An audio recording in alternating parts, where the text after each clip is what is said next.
Everybody, I'm back with an episode of those 90s dolls, and today we're going to talk about Little Miss Singing Mermaid. Little Miss Singing Mermaid was released in 1991, and you could dip her in water and her shells here would change color, so they would change to a yellowish sort of color. Unfortunately, my girls, the color change doesn't really work so well anymore, so I'm not going to demonstrate that today.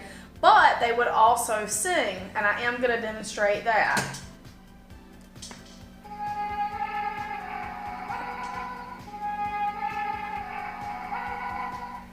So what happened is they being Mattel, capitalized on the popularity of Disney's The Little Mermaid, and a lot of mermaid-themed toys came out around this time. So before we go any further talking about these girls, let's watch the commercial from 1991 about them. Is it, can it, could it be? My very own mermaid from the sea. You're a real mermaid. You change colors magically. If only you could sing to me. You sing. Little Miss Singing Mermaid. You're my dream come true. 'Cause I can make you sing to me. Just by loving you. Little Miss Singing Mermaid, the doll who sings when you hug her and changes color in warm water, battery not included. Now we've watched the commercial, and what you'll notice about the commercial is they dip the doll completely under the water. And that's not really possible because of the way the singing mechanism works. So I'm going to show you the singing mechanisms now. They're in the crowns up top, and you see the holes at the top. The speaker is actually in the crown, so when you squeeze her, the sound comes out of the crown up top. Now I'm going to show you how that works. The top twists off, and here's the crown, and this is watertight pretty much, but the speaker's still in the top, so you wouldn't want to get that wet. And inside the cavity here, there's a 9-volt battery. And so that's how the power goes to the crown here for the singing. Now, I got this girl at the flea market, and if you watched my flea market haul video, you would have seen her on there. And then I went on eBay and I bought this girl. And the reason I did that is I like to have both the fair and the chocolate versions of the dolls. So you'll notice the differences. I'm going to show them to you up close. The fair doll has blue eyes, while the chocolate doll has purple eyes.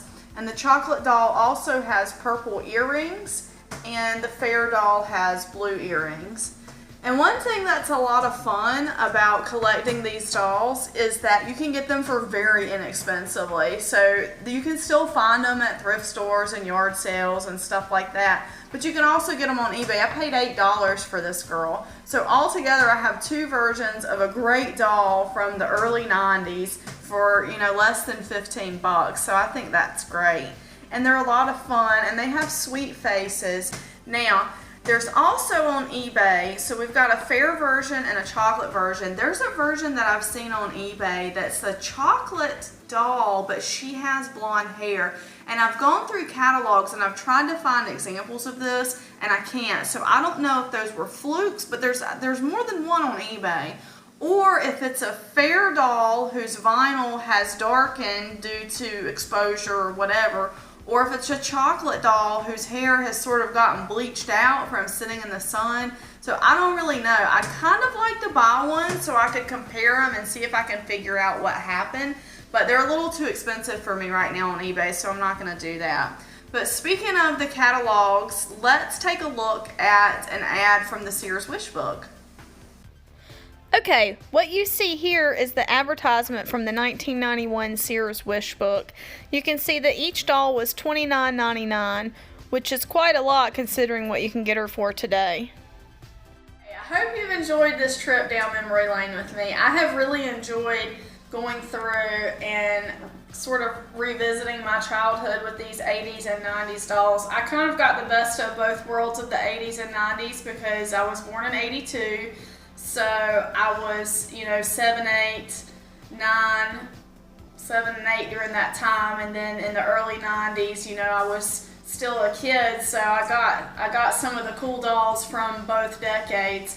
And now it's just fun to go back and look at them and look at the quality of the face paint And one thing that always impresses me is the quality of the hair, especially on these Little Miss dolls. They're pretty easy to comb out and to wash. I washed both of these dolls' hair and combed it out, and while it doesn't look great or amazing, it's not what's the word I'm looking for? It's not matted and tangled, and it's not completely damaged. Like a lot of the dolls today, you'll see the hair is so cheap, it gets really tangled and it gets really nasty over a certain period of time. So these have been really fun for me to go back and collect and learn more about them as I get them in my collection. And again, like I said, very inexpensive and pretty easy to find. So, did you have a Little Miss Singing Mermaid when you were a kid, or would you like to get one day? Leave me a comment below and let me know. And thank you very much, as always, for watching.